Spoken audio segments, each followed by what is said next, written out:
હર હર મહાદેવ। આજનો નજારો છે ચોમાસાનો, વરસાદનું વાતાવરણ છે। આમલાલભાઈ આગાહી દીધી ગયેલી છે, તેનો આજ લોંગ વિડીયો બનાવ્યો છે। ઘાસ છે બધું, તમે જોઈ શકો છો। વहाँ છે મંદિર મહાદેવનું। ઝાડવા અત્યારે લીલા થઈ ગયા બધાય।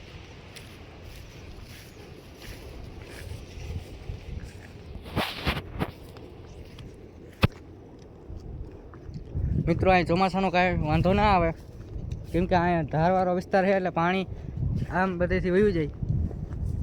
અહીં મંદિરે કાંઈ વાંધો ના આવે।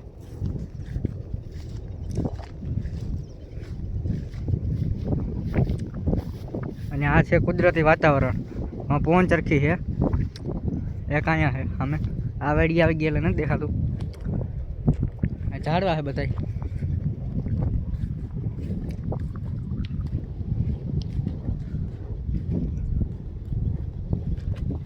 અહીંયા પાણીનો ટાંકો, આ છે પાણીનો ટાંકો, એકદમ ચોખ્ખું પાણી।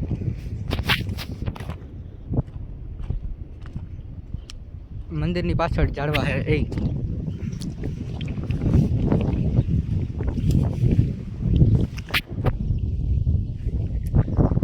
આ ફળ કયું છે તમે જરા કોમેન્ટ કરી દેજો તો। જોવા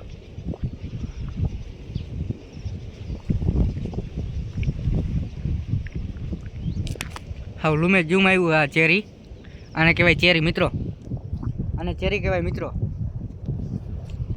નીચે પડી ગઈ જોઉં, તમે પાકી ગયેલી તમે જોઈ શકો છો। હું હાથમાં લઈને બતાવું, આ ચેરી જે આપણે ગોલામાં ખાતા હોય ને,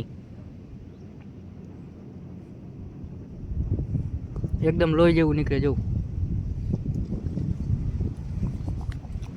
આવું કાંઈક એનું ઝાડવું હોય। આ ઉનાળામાં અને 12 માસી હોય ને ચેરી, તો એ 12 માસ થાય, અને ઉનાળામાં આ ફળ આવે।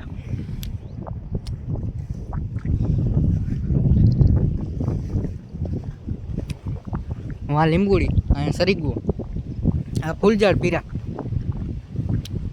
આ ઝાડવું એનું હે। હા ચંપો, ગુલાબી ફૂલઝાડ।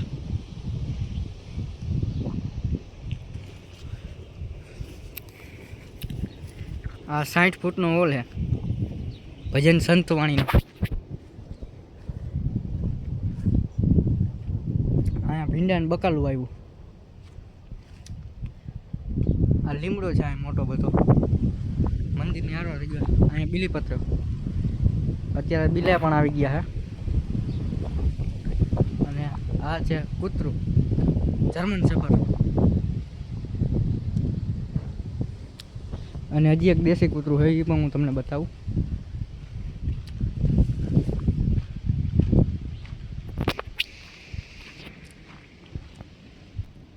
આપણે આવી ગયા મંદિર અંદર, વૈજનાથ મહાદેવ મંદિર।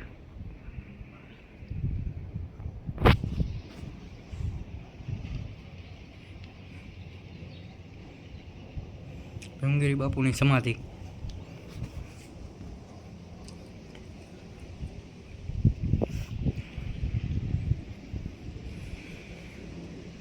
હર હર મહાદેવ, બધા કોમેન્ટમાં હર હર મહાદેવ લખી નાખજો મિત્રો।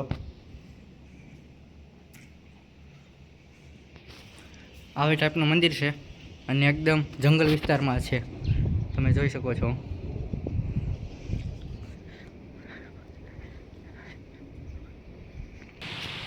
આ છે દેશી કૂતરો, આને બાંધીને રાખવો પડે। આ અત્યારે તો ફરવા દોડે તો સાકરથી બાંધી ગયેલો હોય છે।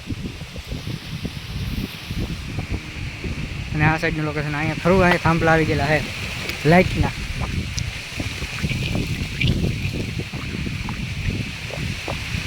અને આ સાઈડ પણ મોટા ઝાડવા છે, મકાનથી ઊંચા ઊંચા, ઘરથી ઊંચા ઊંચા। અહીંયા લીંબુડી, આ લીમડો ને આ સાઈડ જંગલ છે। પછી અહીંયા બાથરૂમ છે 2। તો હવે આપણે મળીએ નેક્સ્ટ વ્લોગમાં। તમને વ્લોગ સારો લાગ્યો હોય તો લાઈક કરો, ચેનલ પર ના હોય તો જય ગિરનારી કોમેન્ટ કરો, હર હર મહાદેવ, અને લાઈક કરી નાખો।